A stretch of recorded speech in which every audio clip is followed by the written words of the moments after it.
My parents skipped my birthday party to sail the Caribbean with my sister. I told them, enjoy the view. They didn't know I had a $3 beach house. I hosted a birthday lavish bash with all our relatives. When the videos went viral without them, the apologies flooded in. Hi, my name is Maya Bennett, 30 years old, living in Austin, Texas, and this morning, as the first sunlight slipped through the curtains in my living room, I received a short message from my mother. Honey, we can't do a birthday party this year. Your father and I are heading to the Caribbean with Savannah. You understand. Enjoy. I stared at the screen for a few seconds before typing back, enjoy the view. Then placed the phone face down and felt a faint crack echo inside my chest, like the familiar empty chair being pulled out once again on a day that was supposed to be mine. No follow-up call, no promise to make it up, only the smell of fresh coffee and one thought settling in clearly, if the seat at their table was never meant for me, why am I still waiting? I will set my own table, with the exact number of chairs I choose, and invite those who truly want to show up. No anger, no pleading, just a firm decision. My 30th birthday will not be reduced to a passing status update. If you've ever faced an empty chair on your birthday, at graduation, or during a family dinner, what would you do? Keep waiting for someone to remember you? Or light your own candles and invite those worthy to sit down? Tell me your choice and where you're listening from. I set my cup of coffee down, watched the thin mist fade across the wooden table, rested my hand on the surface, and remembered every birthday that came before. When I was 8, my family held a party in the backyard of our house in Plano, Dallas. A folding table draped with red paper cloth, paper plates printed with "Happy Birthday," and a sheet cake from Costco with my name written in purple frosting. When it was time to blow out the candles, the patio door opened to let in a group of Savannah's friends, the breeze snuffing out half the flames. My mother quickly laughed it off, saying, light them again, before turning to me with a reminder to wait until everyone's here. I watched as my chair was shoved to the edge of the table to make room for one of her friends, while the chair beside mine remained empty, a polite, neatly placed empty chair, as if it belonged to anyone except the person whose day it was supposed to be. At 10, my cake was placed beside a large poster celebrating Savannah's 10 Kelvin's followers. The adults were buzzing with excitement about the beauty brand that had sent her gifts, while I clutched the doll a classmate had given me, standing by until the lighting was good enough for pictures. I remember vividly the smell of candle wax dripping onto the cake, and that strange moment when the knife meant to be placed in my hands was instead given by my mother to Savannah. Cut it for your sister, your hands are steadier, the photo will look nicer. The knife moved from my mother's hand to hers, passing right in front of me like a small, simple, unintentional ritual. Yet it carved a very fine line inside me, the line between the one who is seen and the one who only stands there to complete the frame. When I was 12, I learned what it meant to wait until it's someone else's turn. That Saturday, Dallas was sweltering, but the living room air conditioner blasted icy cold. My favorite marble cake sat on the coffee table, candles already placed, white frosting spelling out, "Happy 12th, Maya," in a neat circle. I had put on a navy blue polka dot dress, tied my hair back neatly, ready to make a serious wish. But at exactly 6:40 p.m., my mother glanced at the clock and winked at Savannah. "Sweetheart, your live starts at 7, right? Let's push Maya's cake back 30 minutes so we don't miss your live stream." Savannah lit up, dragging out her tripod, setting up a small ring light, and opening her laptop to log into Justin.TV, the channel she proudly bragged was getting more views. My father picked up the camcorder to test the sound, and my mother cleared away paper cups so the background would look tidier on camera. I sat quietly in my chair, watching each candle begin to bend under the chill of the air conditioning and the weight of passing time. When the old spring clock in the kitchen struck 7 with its hurried chimes, the whole room clapped for Savannah as she went live. My father's finger slid up the camcorder lens, my mother hovered just outside the frame, ready to hand her lip gloss, and I, the supposed star of the day, was told, "Just wait a little while, we'll cut the cake right after the stream." On the laptop screen, the viewer count jumped to 500, then 800, then 1,000. Oh my god, 1,000. My mother and father's voices blended with Savannah's as she read the comments, the ring light shining blindingly against her face. And in the middle of it all, a stray breeze slipped through the door crack, and the 5 remaining candles on my cake went out in an instant. No one noticed. I cupped my hands around the candles, ready to ask for matches, but my mother signaled for silence. We're live. A few minutes later, someone sent Savannah a mini cake shaped like her channel logo. Once again, the knife passed from my mother's hand to hers so she could unbox on stream, while my cake slowly slid to the edge of the table. When the live stream ended, the room was full of good job and laughter. My father held the camera, my mother wrapped her arms around Savannah, and I carefully pushed the empty chair back toward the table, relit the spent candles by myself. They burned unevenly, their wax pooling into a hollow like an hourglass, marking that my time had already drained away into something else. That night, I wasn't angry at Savannah. She only did what the whole family expected of her. I didn't cry either. I opened the garage door, switched on the dim yellow bulb, spread old test papers across the workbench, and rummaged through my father's toolbox for a small screwdriver.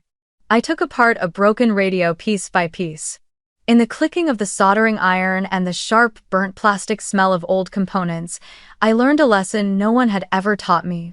If your voice doesn't carry into the living room, then find a way to make what you build produce a different sound, even if it's faint, as long as it lasts. I found a quiet peace in the steady rhythm of small tasks, sorting screws into old HEB jars, labeling them with a marker, sketching wire diagrams, drawing neat charts to track disassembled divided by assembled divided by repaired with a school ruler. The summer I turned 14, Aunt Carol started selling handmade scented candles. I volunteered to help with her order spreadsheets, adding a column for fragrance notes, creating invoice codes with formulas copied from forums.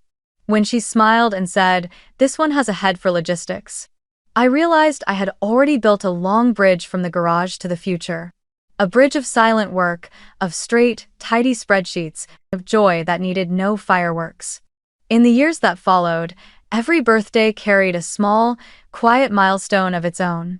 At 16, I set my alarm early, inflated balloons, and hung lights before anyone woke up, making the living room festive without waiting for permission. At 18, I brought my cake to the school's charity book fair and shared it with volunteers while my family was away filming Savannah's travel lookbook. At 21, I reserved a table at a Tex-Mex place near campus, paid with my part-time library job, and practiced saying, "It's okay," in a voice that no longer tasted bitter. Each time I blew out candles, I didn't wish to be seen. I wished to build something useful, something that would free me from ever having to stand before an empty chair again. I began to learn how to break big tasks into smaller steps, like slicing a cake into enough pieces, making checklists, timing each stage, weighing risks, drafting contingency plans.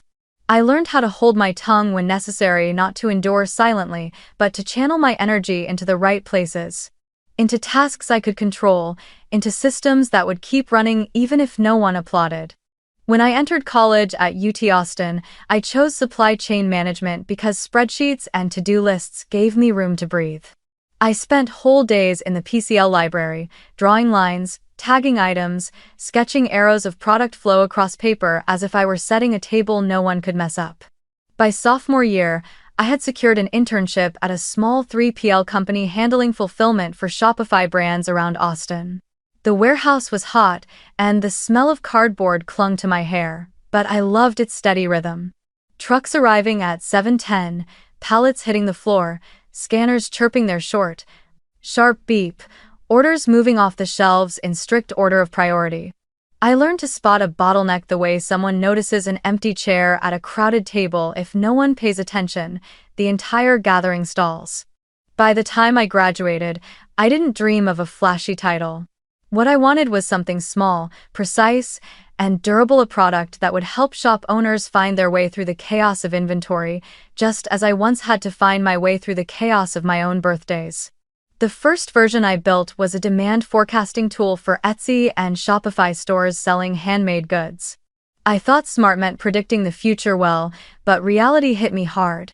Shop owners didn't care about pretty charts, they just wanted to avoid running out of stock on Fridays and not mix up two identical orders.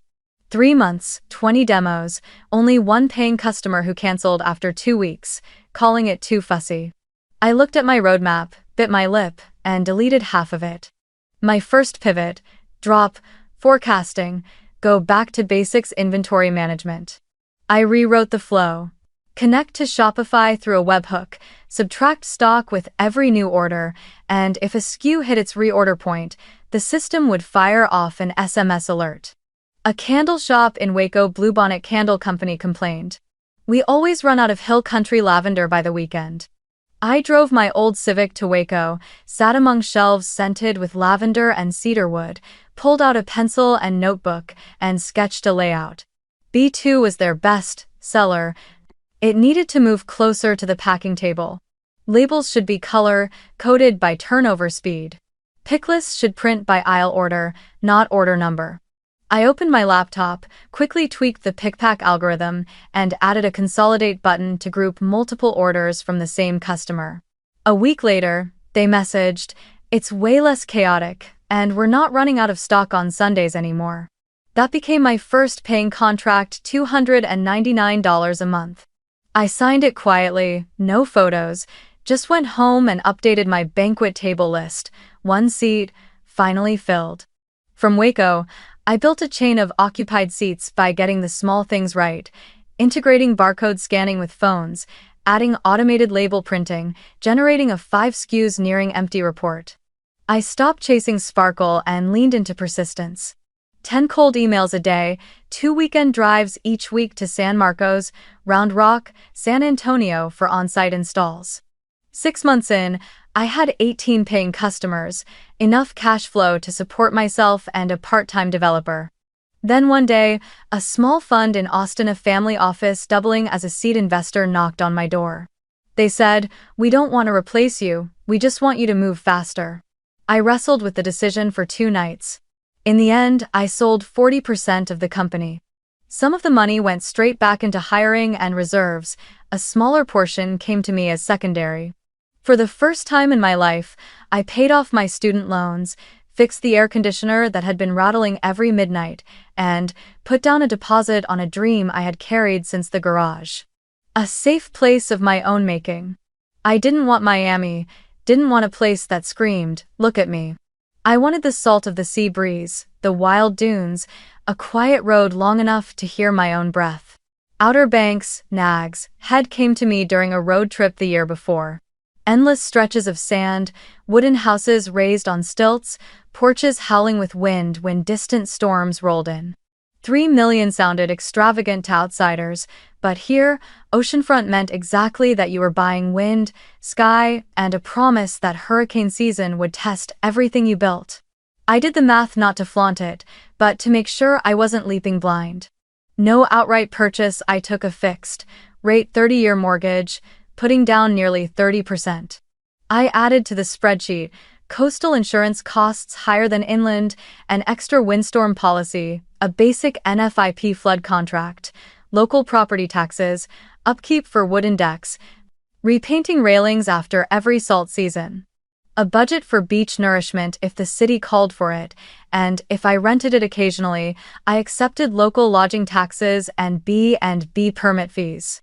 I hired a small management company in OBX, and they reminded me about septic inspections, guest limits, quiet hours after 10, and most importantly, no neon signs. They laughed. "This place belongs to warm lights only." I signed without trembling. Not because I was wealthier than anyone else, but because for the first time I chose a place where my logistics-driven mind no longer had to fight. It could arrange, prepare, switch on a light, and no peace would follow. The house wasn't a trophy, it was a new table I had set for myself, facing the Atlantic. A high-ceilinged living room, sliding glass doors opening onto a wooden deck, a long table in the center with enough space for 3 generations to sit together. A kitchen with a quartz island, not to boast of luxury, but to hold trays of baked goods and gather people passing plates like passing words.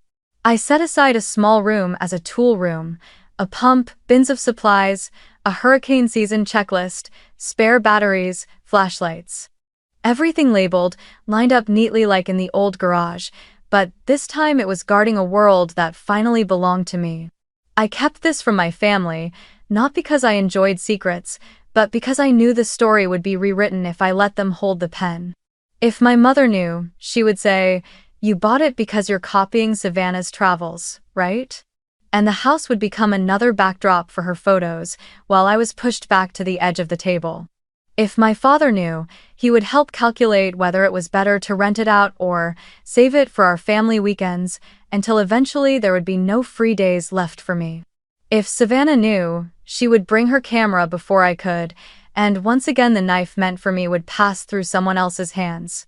I wanted to preserve this place exactly as it was, a space where I didn't have to explain why I deserved a seat in the center. I told only a few relatives without conflict: Aunt Carol, Uncle Jacob, because they would understand.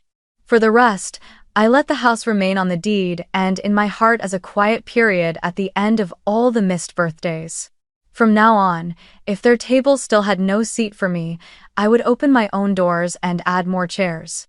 I pulled my laptop closer, opened my contacts, and stared at the names of people I hadn't spoken to in years except on holidays. Aunt Carol, Uncle Jacob, Grandma Ruth in Tampa. Suddenly, I felt the need for confirmation beyond myself to know that being overlooked wasn't just a feeling but a pattern quietly running through our family. I called Aunt Carol first. The phone rang twice before her voice came through, raspy but warm. "Maya? You called just as I was steeping a pot of mint tea." I smiled and asked directly, "Auntie, did Mom or Dad say anything about my birthday, or invite you on the cruise with Savannah?" There was a pause, the sound of a spoon against a teapot, then she said softly, "No, sweetheart. I heard them say this year it's just immediate family, but I thought at least you would have your own birthday dinner." She sighed, and then added something that sounded as though it had been sitting in her heart for a long time. "Ever since Savannah got famous, with your mother, everything seems to revolve around her schedule. I don't blame her, I just regret that so many tables in this family suddenly lost chairs for someone else." I leaned back in my chair, my chest lighter for having someone say what I had always thought. Aunt Carol went on, her voice slow, pulling at each thread. "Last year at Thanksgiving, she received a message saying, 'Stay warm at home, because the house is crowded,' only for photos later to show a table packed with guests. On my 28th birthday, she sent a gift card, and my mother replied, 'I'll give it to Savannah to hold on to,' but that card never reached me." She hesitated. "I worry saying this will hurt you, but if you called to know the truth, then this is the truth." I thanked her and told her not to feel guilty. The sadness had already been felt and passed. What I needed now was the full picture, so I could decide my next step. I called Uncle Jacob. He answered with the sound of a drill buzzing faintly in the background, probably fixing the fence. He spoke in that southern way, few words but straight to the point. "What's going on, girl?" I told him briefly about the Caribbean text. He gave a low grunt. "Yeah, I heard they booked that trip last month, but nobody asked you, did they?"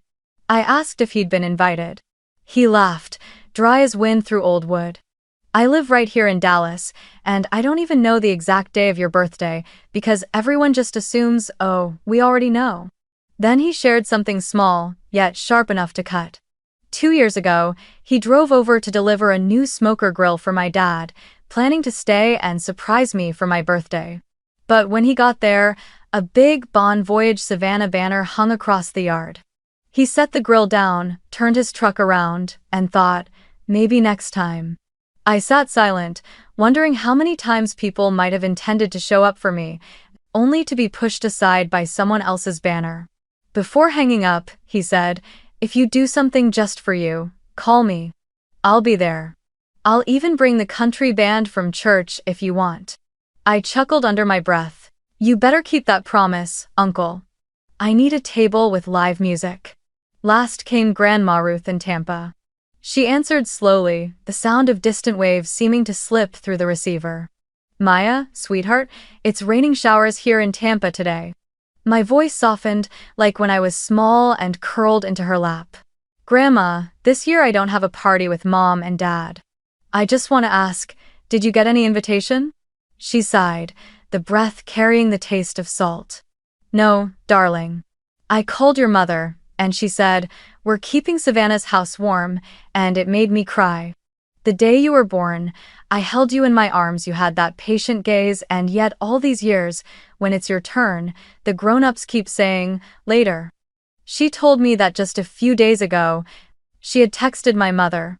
Don't wait until the day you need a helping hand, and your daughter has already learned how not to need you. The message sat on scene. I bit my lip and thanked her for saying the words I hadn't dared to send. She asked me what I planned to do. I looked absently through the window, the Austin sky pale blue, sunlight slanting across a trail of golden dust. I want to have a real birthday, not grand, but with enough chairs. At Outer Banks, at my new house. I want to invite everyone who's ever had to give up their seat in this family. She was quiet for a few seconds, then giggled like a little girl. I'll bring lavender tea. You let me brew it. My hands aren't as strong anymore, but they're still steady enough to keep a teapot warm. When I hung up, I sat still, letting the 3 phone calls flow through me like streams joining into a single river. It became clear, this was no longer about me being overlooked.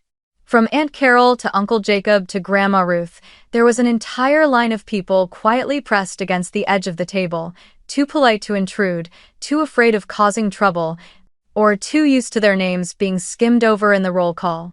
I remembered Aunt Carol's words. So many tables suddenly lost chairs for someone else.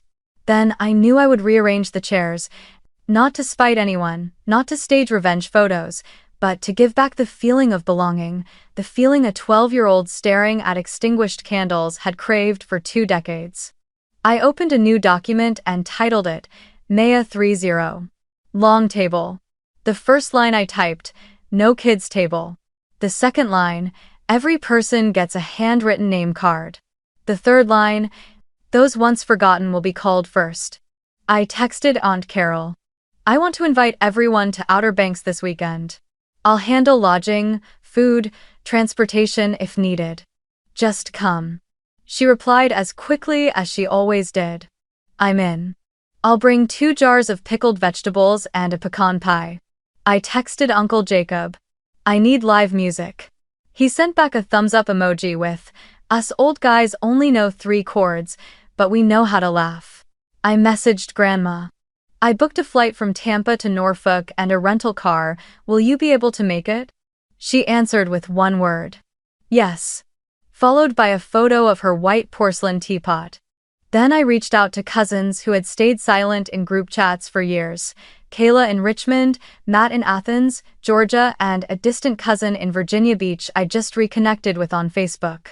My message was warm, carefully avoiding words that might sound like retaliation. This weekend is my 30th birthday, and I want the people who've shown up in my life, but rarely been invited to the center of the table, to be there. If you're free, please come. The house is in Nag's Head. I'll send directions. No dress code, no gifts, just presents. On the other side, replies opened like windows catching fresh air. Kayla wrote, Forever Team Maya, I'm bringing lemon cake. Matt said he was scheduled to work that weekend but would try to switch shifts. The cousin in Virginia Beach offered her 7-seat SUV to pick people up from the airport if needed. Aunt Carol suggested I also invite Uncle Ray from Charlotte, who had once walked out in the middle of a 1 million followers party 2 years ago when his daughter burst into tears after being shoved out of a group photo. I hesitated for a second, would it be too many? But then reminded myself of the rule. At my table, there is always room. I added Uncle Ray's name to the list, with a note beside it. Seat him near Grandma Ruth, they'll have plenty to talk about. In the late afternoon, sunlight slanted across the row of houses as I sent an email to the OBX management company. Need deep cleaning, generator check, extra candles, plates, and glasses. Please place a fresh bouquet at the center of the table. I called Lena, a local event planner, and booked a simple setup. A white tent in case of rain, a few strings of small bulb lights, and long rustic wooden tables with benches. I called Chef Marcus to secure fresh crab and a batch of hot hush puppies, adding 2 pots of clam chowder for Grandma. Everything shifted into execution mode, as if all the years behind me had been training for this moment to use my logistics skills for one single purpose, so no one would ever have to stand on the porch, looking in through the glass. And when I printed out the guest list, pen in hand crossing off each name confirmed, I saw the outline of a gathering that belonged not just to me, but to all the empty chairs this family had once carried. From the confirmed list, I switched into full deployment mode, the way I would for opening a new warehouse: set timeline, budget, points of responsibility, risks, and contingency plans. For Outer Banks, the first problem was always transportation. I chose Raleigh-Durham, RDU, as the default airport for most relatives because of frequent flights and affordable fares, then a 3-hour drive out to Nags Head via US 64, crossing those long bridges that stretch across the Sound. I kept a group chat open with live location sharing and marked safe rest stops along the route. For Grandma Ruth, I held to my promise. Booked her flight Tampa, Norfolk, ORF. So the final drive would be just over 90 minutes, less tiring. I arranged for my cousin from Virginia Beach to pick her up in the SUV and stop at CoinJock to rest along the way. For those in Richmond, Raleigh, or Hampton Roads, I suggested a direct road trip and sent them a PDF, directions to the house, with photo references of the turns, because GPS in OBX sometimes reroutes travelers onto sandy back roads. In the group chat, I pinned the house address, the management company's phone number, and the 2 nearest hospitals with the note: if anything urgent happens, call 911 first, then ping me. I'll have my phone on speaker 24/7. Then, I locked in Lena, the local event planner, as the point person for the setup. A 40x60 white tent would be anchored with water barrels instead of deep stakes, since ocean winds can shift suddenly. A modular wooden floor would keep the ground dry, with a slip-resistant carpet running from the porch to the sand so kids and older guests wouldn't trip. Warm string lights would run along the beams, hung high enough that gusts wouldn't whip them into anyone's head. Plan B was to move everything into the great room. I remeasured the space, calculated seating for 1 long table and 2 round ones, planned to open the sliding doors for cross-ventilation, and relocated the speaker system into the library to keep sound levels contained.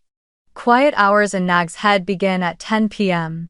So, I wrote it on a small sign for the DJ table and reminded the band. Acoustic set starts at 9:30, speakers off at 10. After that, anyone who still wants to sing can gather in the living room with just an acoustic guitar. The band I chose was an indie group from Raleigh. They promised to play familiar songs in an acoustic style, avoiding tricky copyright issues, and they would bring a backup speaker in case the main equipment faltered in the humidity. Chef Marcus confirmed the seafood menu. Mini crab cakes as finger food, hot shrimp and grits, hush puppies fried on the spot, cucumber and red onion salad in vinegar for something light, 2 pots of clam chowder for Grandma and anyone avoiding spice, and a key lime pie to close. I reminded Marcus about seafood allergies: label everything clearly, use separate utensils. He nodded and said, "Give me the allergy list and I'll mark it on each ticket." Alma. For filming, I hired 2 people. 1 lead with a stabilized mirrorless camera, and 1 editor on site with a laptop and SSD backup drives. We agreed on a people first principle.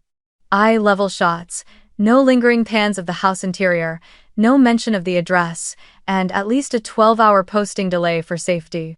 I drafted a simple consent form to send ahead by email. Yes to appear, limited for partial or hands, only shots, no, to be excluded. At the event, I'd hand out 3 stickers to place on name cards, green, yellow, red, so the crew wouldn't make mistakes. A sign at the entrance would read, "Filming in progress, please let us know if you prefer not to be filmed," and a designated no camera zone inside the house would be roped off with a light cord and sign.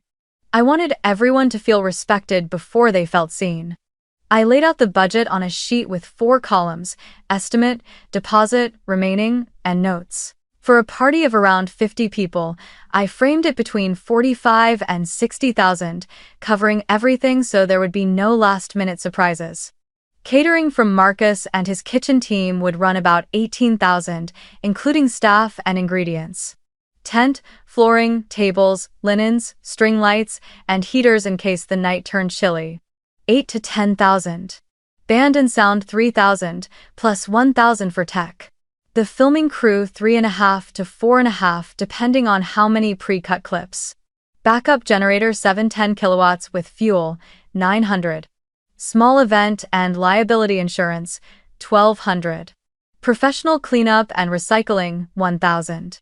Fresh flowers, candles, handwritten signage, 1,200. Room gifts and printed keepsake photos, 800.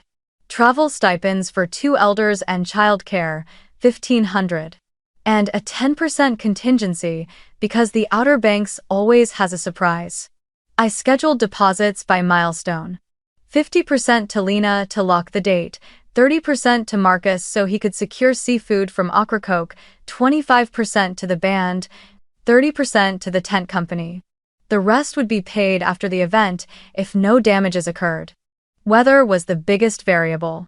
That week, forecasts showed scattered showers off the coast with winds at 18 to 22 miles per hour. I requested the tent be anchored with wide straps and 55-gallon water barrels, with pull checks every 90 minutes. I added a clear windscreen on one side of the tent to hold warmth while still showing the sea, and rented 2 standing heaters for the older guests. The entry path was laid with rubber mats so wet sand wouldn't turn into a slip trap, and I placed a basket of dry towels on the porch so anyone caught in the rain could dry their hair before coming in. I tested the generator, fired it up, ran it on a 20-minute load, and taped quick start instructions to its casing. In the tool closet, I stocked a storm kit: tarps, duct tape, zip ties, flashlights, fresh AA batteries, and disposable rain ponchos for guests who forgot theirs. Inside the house, I walked through each room leaving personal markers. In Grandma Ruth's room, I hung a black and white photo of her holding me as a newborn, with a handwritten note at the bottom. "You once kept me safe in your arms. Tonight, I invite you to the center of the table." I set a cushioned armchair for her, a non-slip bath mat, a shower seat, and suction grab bars so she could stand securely. In Aunt Carol's room, I placed 2 photocopied cookbooks of her handwritten recipes, spiral-bound now with a card tucked inside. "You were the first to name the dish I truly loved." For Uncle Jacob, I framed a backyard snapshot of him in a baseball cap grinning wide in 2003 and laid a printed ticket that read, "Join the band on stage 3, chords are plenty." For the kids, I set out a lighthouse puzzle of the OBX, a shelf of crayons, and table mats to keep wax marks off the bedding. I wanted each person to open their door and find a fragment of their own memory, the way I had gathered mine over the years to stitch myself whole. I opened my checklist. T7, confirm vegetarian meals and allergy notes. T5, send travel instructions, gate code, and parking details. Only 4 spots in the driveway, the rest along the street with traffic flow. For anyone uncomfortable, I arranged a shuttle from the nearby public lot. T3, walk the property with Lena to mark tent placement, power lines, and breaker boxes. T2, move perishables into the garage cooler, test the long table setup in the great room, and measure wheelchair clearance. T1, receive flowers, test all lights, run a quick briefing with the crew about filming flow and consent stickers. On the day, set a war room. At the kitchen counter, a whiteboard with the timeline broken down into 15-minute blocks, names of people in charge, and a small bell I would ring whenever we shifted from food to music to keep the rhythm smooth. After the party, T+1. A family-style breakfast of scrambled eggs, toast, and fruit. Anyone leaving early would receive a small envelope with a printed photo from the night before and a folded note as a promise. See you next year. Die. I sent one more email to the management company. Please separate recycling with biodegradable bags, spray organic mosquito repellent around the porch and walkway the night before. Check septic reminder signs, no grease down the sink are already posted. I placed a sand bucket and a pail of water on the porch, so cigarette ash, if any, wouldn't blow into the grass, and I scheduled all ocean-facing lights to switch off after 11 to protect the sea turtles, per the town's guidelines. Every small detail came together into one larger feeling. When you set a new table, your responsibility is to make sure others can walk in without stumbling, sit without shivering, eat without guilt, and when they leave, they carry something of their own, not something of yours. I reviewed the budget one last time, shut my laptop, and wrote a short sentence by hand, taping it to the fridge as a reminder for myself and the team. Tonight's goal is not to impress anyone but to make someone feel called by name. The confirmation list began ticking upward like a countdown clock, and with each vibration of my phone I felt the long table in my mind stretch a little further. Grandma Ruth sent 3 words, "I'll be there," with a photo of a small suitcase. Aunt Carol wrote a longer note, listing pecan pie, pickled vegetables, embroidered handkerchiefs, and added, "I'm also bringing Band-Aids, in case anyone gets too enthusiastic cutting cake." Uncle Jacob replied with a photo of a guitar on the backseat of his pickup and the words, "Us old men have been practicing 3 chords all week." From Ohio, Cousin Ben announced he would drive overnight with his wife Lila because little Emma loves the ocean more than sleep. From Virginia, Kayla offered to pick up 2 other relatives in Richmond, so the car is full of laughter. From Georgia, Matt sent word that he'd managed to switch his weekend shift and attached a blinking birthday hat sticker. Each name that appeared, I opened the long table sheet, dragged a label, and added a small note. Grandma Ruth, armchair seat. Aunt Carol, near the kitchen so she can command dessert. Uncle Jacob, next to the band so he won't have to squeeze past people. Ben and Lila, by the door, close to the deck so Emma can run in and out. Kayla, in the middle to be the conversation anchor. Matt, beside Uncle Ray if he arrives, since they can talk baseball. I designed the seating chart like a supply chain route, alternating generations, alternating temperaments, mixing those who seldom speak with those who speak just enough. Like arranging goods by weight and frequency of use, so no shelf bears too much load for too long. The difference here was that each parcel was a heart, and my job was to place them where no one would have to lean against the edge of the table. And then there were the hesitant messages. Cousin Lucas in Columbus typed, "Maya, are you sure? I'm afraid. You know, drama." I almost laughed at the word, not with disdain but with recognition of the bone-deep weariness that came from dinners where every sentence felt like a trap. I didn't text back, I called.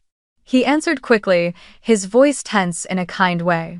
"I want to come, but if it turns into the same thing, someone brings up follower counts, someone compares schedules, I'm afraid it'll ruin a good day." I leaned against the window frame, watching sunlight slide across the deckwood, and spoke as clearly as if I were reading an oath. No comparisons, no follower counts, no talk of who's busier. No one will be filmed without consent. You'll get a red sticker on your name card if you want out. After 10 p.m., everything moves indoors, volume low, and if you need quiet, there's the library. And most important, if anyone tries to drag the conversation back to the old patterns, I'll block it with I want tonight to belong to the people who are here. I'm not staging a payback, Lucas. I'm just setting a table. On the other end, silence for a beat, then his breath eased out. That sounds like peace, then I'll come, but where do I sit? I smiled. Next to Kayla. If you two can finish a 1,000-piece puzzle in under an hour, you're officially part of the table-setting team. He laughed, soft as a drizzle. Deal. I dragged the cursor, placed Lucas to Kayla's left, and marked a small star. Conversation keeper. While the family group chat glowed with green dots from cousins and aunts, the parents and Savannah thread sat silent, like a stretch of sand without footprints. It wasn't that they hadn't seen the messages at the same time. Savannah's story popped up on my screen, a boomerang of glowing Port Miami, a mimosa glass tilting, captioned Bon Voyage with a ship emoji and number family trip. I glanced once and closed it, not out of bitterness, but because I was busy. Their silence had once felt like a wall, now it was just another sky. I didn't need to shout into it to hear my own voice. I sent one last short message to the immediate family group. The house will be open all day Saturday. If you change your mind, just come. No questions, no blame. Then I closed the chat window as though setting a seashell on the table. Whoever wanted to listen could press it to their ear. My seating chart grew into a warm map. I decided on one long table only, no kids' table, no women's side or men's side. At the center sat Grandma Ruth, not as a guest of honor, but so she wouldn't have to crane her neck or sit in the draft. To her right, Aunt Carol, she and Grandma could trade dishes like commanders of the kitchen. To her left, Uncle Ray, if he arrived, his deep laugh filling the pauses. A little further down, I placed Matt between two elders so he could learn to listen to old stories, while Emma, Ben's daughter, sat between Ben and Kayla, one to help with puzzles, the other to lead her outside when she grew restless. Lucas sat opposite Kayla, their line of conversation stretching steady across the table. Uncle Jacob was near the end, close to the band, so when he rose to play he'd only need to turn his chair and strum.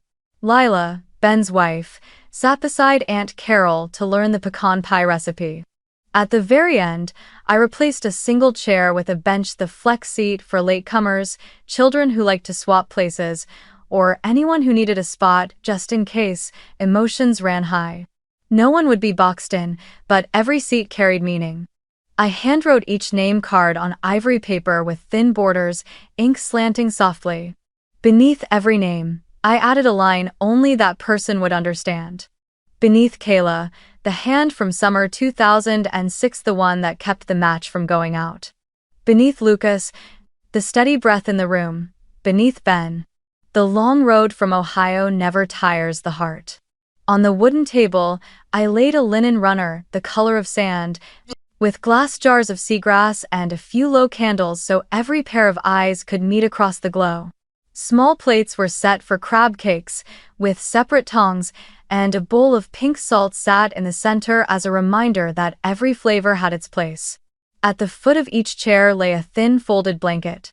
The sea breeze could turn sudden, like memory, and anyone who felt cold could pull it over themselves without asking. The night before guests arrived, I sent one last message in the long table group. Ground rules for tomorrow. 1. Everyone has a seat, there is no side table. 2. If you need quiet, the library is open, with hot tea and colored pencils. 3. We speak in I, not on behalf of others. 4. Go to bed early tonight so tomorrow we'll have the strength to hug each other tight. Almost instantly, Kayla dropped a heart, Lucas a small green comma, Ben sent a photo of Emma hugging her stuffed sea bear. Grandma Ruth sent a teapot emoji. Aunt Carol a snapshot of a pecan pie pan just pulled from the oven. I looked at those little signals and felt that the long table I'd been imagining had already begun to make sound, the scrape of chairs pulling closer, the clink of dishes, the sound of names being called without microphones.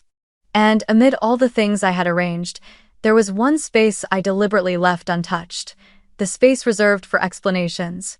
They weren't needed here. Here, only those who came, sat down, and shared a meal without anyone being pushed aside. Morning broke over the Outer Banks with its own kind of light. Silver across the ocean, pale gold on the dunes, honey, warm on the wooden deck of my house. I stepped barefoot onto the porch, checklist in hand, hearing the Atlantic wind tap lightly against the railing like a drumbeat overture. Along the banister, the fairy lights I had strung the night before lay still like tired fireflies, waiting for the sun to dip so they could flare alive. At the end of the deck, I had set up a small wicker-lined counter with a chalkboard sign reading, Mocktail Bar, handwritten. Sea foam, lemon soda with a splash of mint syrup and coconut foam topping. Sand dune lemonade, yellow lemon with a slice of cucumber and a pinch of sea salt. And OBX sunset, orange juice with pomegranate over crushed ice. For the kids, I prepared sturdy lidded cups, so the wind wouldn't tip them. For the adults, a corner of wine inside the house, kept away from the deck so the sea breeze wouldn't carry the sharp scent. The air mixed salt, damp wood, and linen dried overnight. It felt like the house itself was breathing slowly, ready to welcome people in. On the sand below, Lena's crew was finishing the wooden flooring panels and testing the clear windscreen along one side of the tent. I walked around, touching each tie-down, checking the 55-gallon water barrels anchoring the poles, then looked up at the strand of warm bulbs running along the beams. In daylight, they were just beads of glass, but by night they would soften like stars pulled low by the wind. Lena pointed out where the long table would sit and asked if I wanted extra chairs at the end. I nodded, and with my own hands carried 2 wooden chairs from inside, setting them beside the bench. A small gesture, but for me a ritual. At my table, there is always room.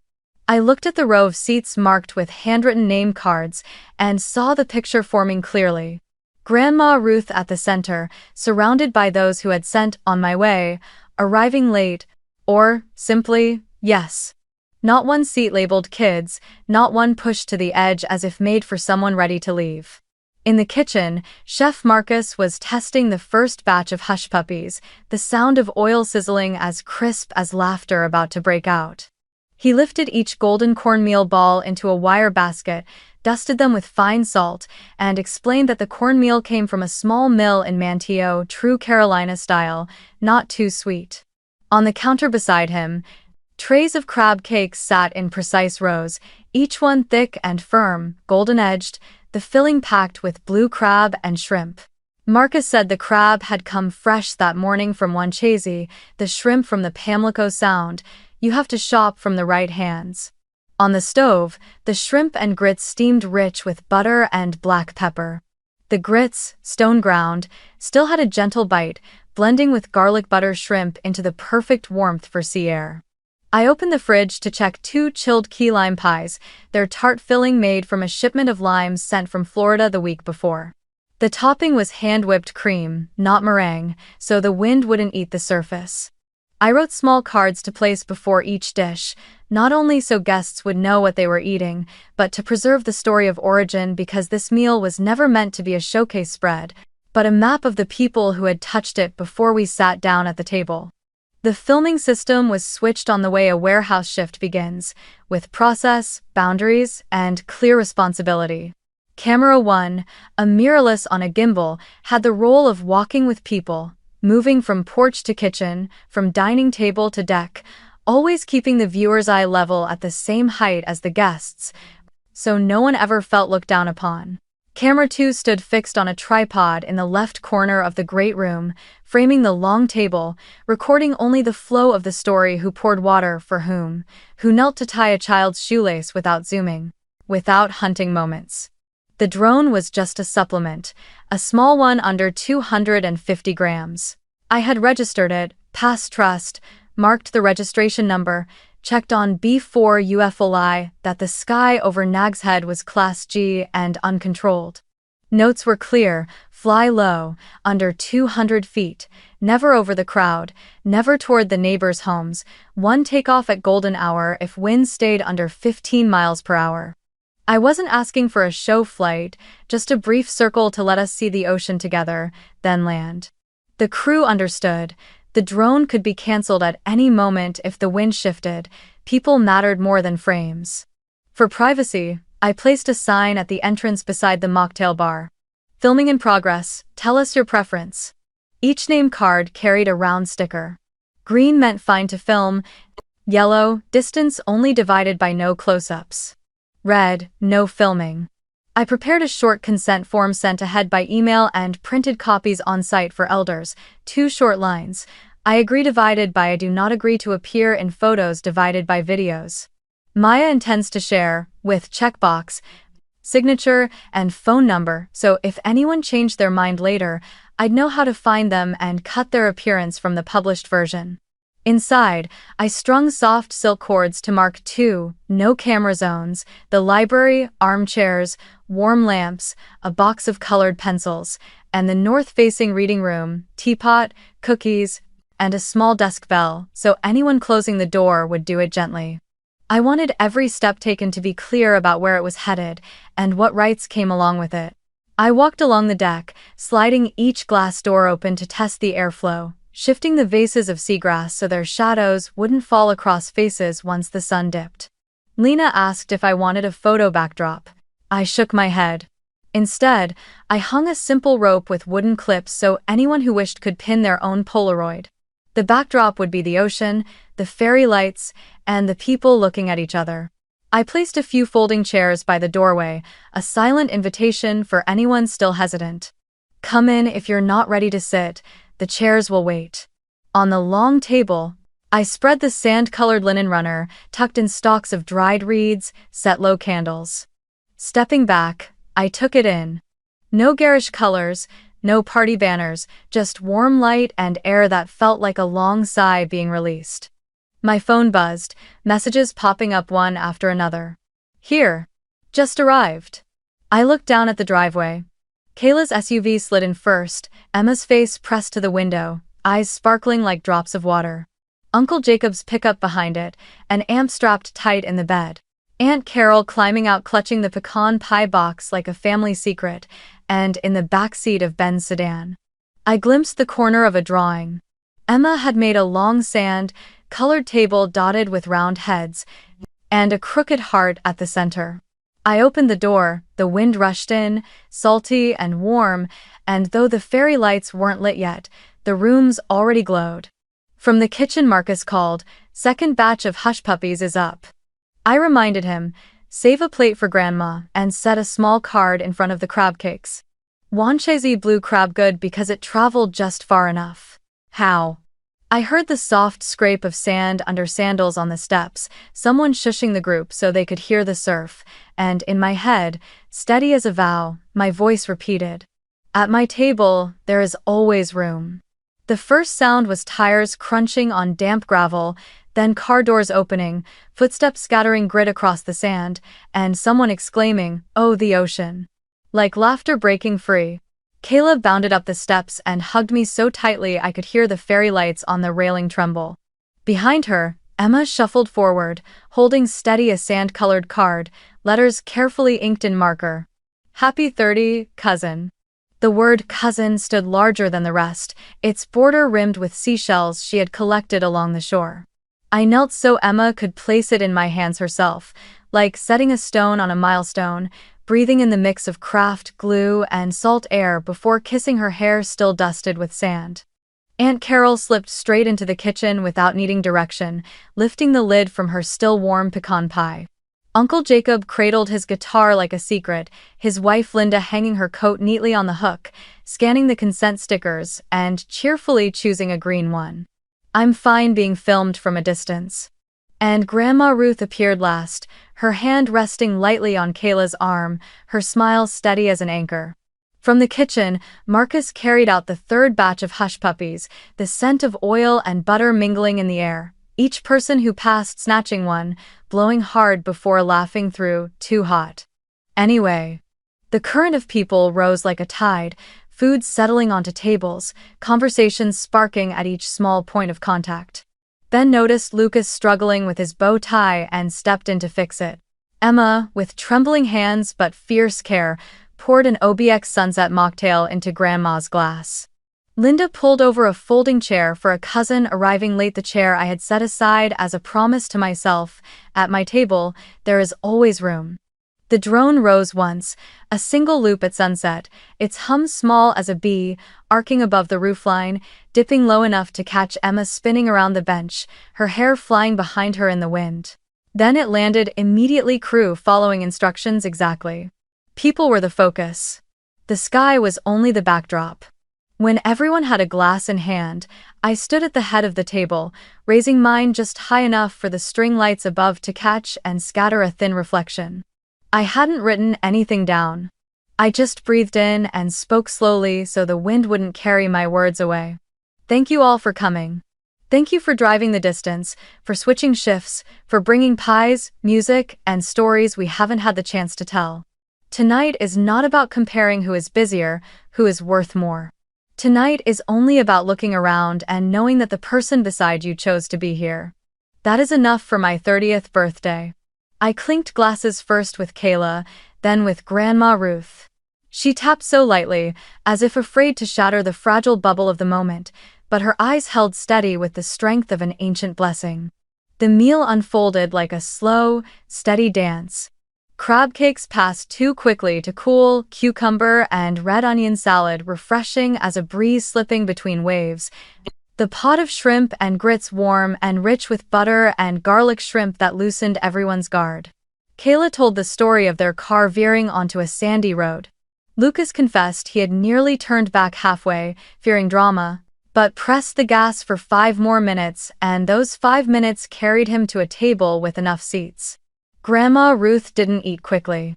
She traced the rim of her plate as if reading a page, then suddenly set her spoon down, turned to me, eyes damp but voice clear as a bell. "This birthday of yours, there are no empty chairs." End of 3. The whole table went silent for a beat, like a wave dipping low to gather strength.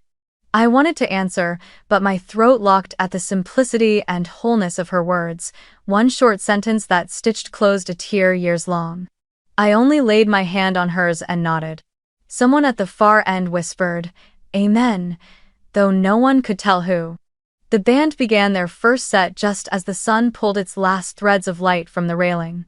They chose soft acoustic pieces, sometimes familiar strands of classic rock like Landslide, no lyrics, just the chorus of chords and a raw voice telling the story of changing seasons. Guitar strings rippled under the sound of waves. Truthfully, on that deck, every song became the song of the sea. Uncle Jacob blushed when I waved him up. He strummed his 3 practiced chords, the band followed his rhythm, and the whole table tapped spoons against glasses in time. Emma danced barefoot, while Lila tugged Aunt Carol onto the deck. At first she shook her head furiously.